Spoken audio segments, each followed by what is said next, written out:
They broke the nose off the Sphinx. They scrubbed the color from Roman emperors and called the blank marble civilization itself. They renamed entire continents and built museums to store their loot. This is history written by the victors. A 500-year-long propaganda campaign, a deliberate and systematic playbook designed to sell you a lie about the world and about yourself. These are the tools of that playbook. The top 10 whitewashing tactics. Coming in at number 10, the statue paint job. The lie is that classical civilization was purely, pristinely white, at least the statues. The tactic was presenting these grand Greek and Roman statues in sterile white marble, creating an aesthetic of superior purity. But the truth is a historical crime scene. We have chemical evidence proving a statue of Augustus was painted purple and gold. The true head in the British Museum has surviving pigment. It had bright red lips and hair. They were brightly colored statues. The noble white marble was a Renaissance mistake, an accident of faded paint that European elites adopted as their brand. It's one of the most successful rebrands in human history. They didn't forget about the paint, but they did use its absence as an excuse to tell us lies. At number 9, we have the mighty Whitey trope. The lie is that people of color were passive, waiting for a white savior. The tactic is Hollywood making the non-white world a backdrop for a white hero's journey. Look at Gods of Egypt, where a pantheon of North African deities was played by a cast of white celebrities. Or Exodus, Gods and Kings, where Ridley Scott literally said Egyptian actors couldn't be cast because they wouldn't get the film financed. The truth is, this bad casting is a narrative tool that centers white empathy. It tells you not to identify with the culture itself, but with the white person discovering it. It turns entire civilizations into a theme park for a white protagonist. So, why tell a story about The Last Samurai when you could tell a story about Tom Cruise meeting The Last Samurai? It's colonialism as a plot device, and it is incredibly effective. Number 8, the geographical rename.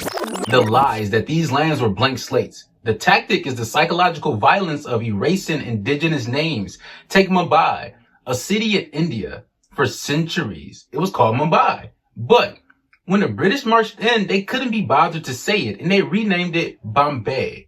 After independence, it took until 1995 to officially change it back. How about Rhodesia, named after the arch-colonialist Cecil Rhodes, a name that screamed this land belongs to a British businessman?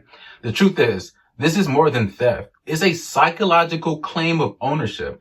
It severs a people's connection to their history, making the land itself a monument to the conqueror. It's like a kidnapper giving their victim a new name. It's the first step in convincing everyone, including the victim, that they never had a real family to begin with. It's Stockholm Syndrome on steroids. Number 7, the Civilizing mission. The lie was that colonization was a benevolent project to help savage people. The tactic was framing genocide and resource theft as charity. The most grotesque example was King Leopold II of Belgium in the Congo. While his forces were chopping off the hands and feet of Congolese people who didn't meet rubber quotas, his PR team was publishing pamphlets in Europe about his heroic efforts to end slavery and spread Christianity. He built a public relations campaign to hide a death toll of over 10 million people.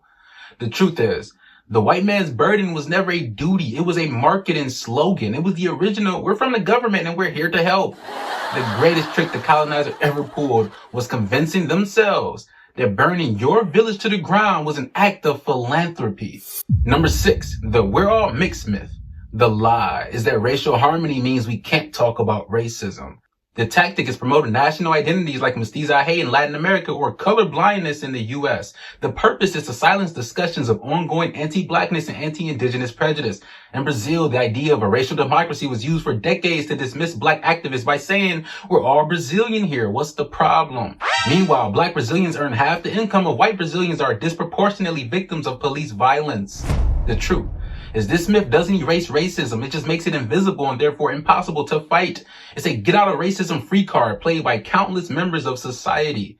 They offer you a seat at the national family table on the condition you forget they enslaved your grandparents. Number 5, the they were just slaves reduction.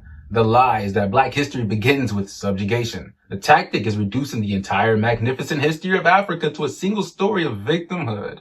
You'll learn about the transatlantic slave trade, but you won't learn about the University of Timbuktu, which was a center of learning that attracted scholars from across Africa and the Middle East while Europe was in the Dark Ages.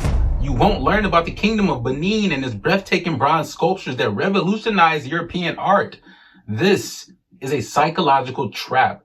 It's designed to make you see your ancestors as passive property, not as kings, queens, and innovators of society. They want your history to start on the auction block because it's harder to dream of a throne when you're only taught about chains. Number 4, the straight up lie. When subtlety fails, they just change the facts, man. They do this a lot. The core lie is that the villains of history were the real heroes. The tactic is brazenly rewriting the past, and the most successful example is the American lost cause myth. After the Civil War, Southern propagandists systematically erased slavery as the cause of the war, replacing it with a noble fantasy of states' rights and heritage. Heritage to do what? What the fuck? I'm just saying.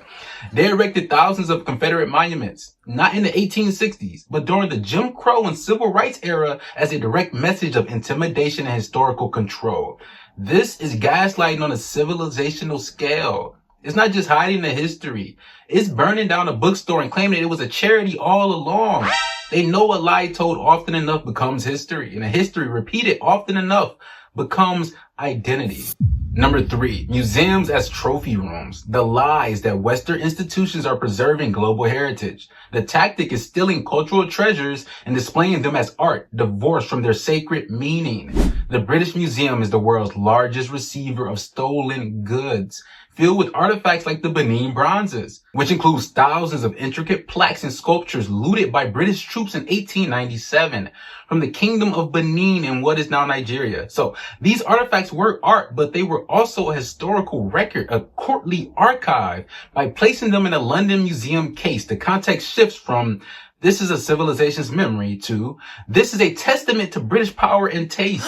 They turn living culture into dead artifacts and build marble temples to their own enlightenment to display the spoils. Number 2, selective storytelling. The lie is that only certain kinds of resistance are acceptable. The tactic is elevating sanitized, peaceful figures while erasing the radicals who made their victories possible. We get a frozen, safe version of MLK, the I have a dream speech. Never the man who called the U.S. government the greatest purveyor of violence in the world. We learned Rosa Parks was tired, but not that she was a trained strategic activist. Meanwhile, the Black Panthers are reduced to a gun-toting image. Their free breakfast programs and community health clinics scrubbed from the narrative. The truth is, this controls the very idea of liberation. They give you a single peaceful hero on a pedestal so you never learn the real lesson. That freedom is a messy, multifaceted fight, and sometimes it demands more than a quiet protest. And the number 1 most devastating tactic in the playbook, the model minority myth. The lie is that success is purely a matter of individual effort, and if one group can make it, systemic racism must not exist. The tactic is using the perceived success of a select group like Asian Americans as a racial wedge to blame other minorities for their struggles. This ignores the brutal history of the 1965 Immigration Act, which Black Americans fought for, which specifically recruited highly educated Asian professionals, creating a pre-selected immigrant group. It also ignores the vast economic disparities within the Asian communities themselves, with families descending from those earlier select immigrant groups doing far better financially than the newer Asian communities. This is the final evolution of divide and conquer. It creates a racial hierarchy where one group is weaponized to police others, all while obscuring the real common enemy, a system that benefits from pitting us against each other. It's whitewashing so effective it gets the victims to paint the story white themselves. Look, man, this is not about guilt. This is about power. The power to control the stories, the power to shape reality itself. This playbook isn't a relic, it's active. You see it in your textbooks, your algorithms, your national myths. But once you see these tactics, you can't unsee them. That statue, that movie trope, that holiday, that political talking point, they all start to look a little different. So, the next time you're handed a simple, comfortable story, ask the most dangerous question. What is this trying to sell me? And what brutal, beautiful, complicated truth did it have to erase to make the sale? Because we're not falling for the propaganda anymore. We're writing new stories. And the first step to writing a new story is recognizing the old one was a forgery. This has been the Adonis Black Show. Stay sharp, stay vigilant, and don't listen to them crazy folks over there. Thanks for watching. See you next video. Peace.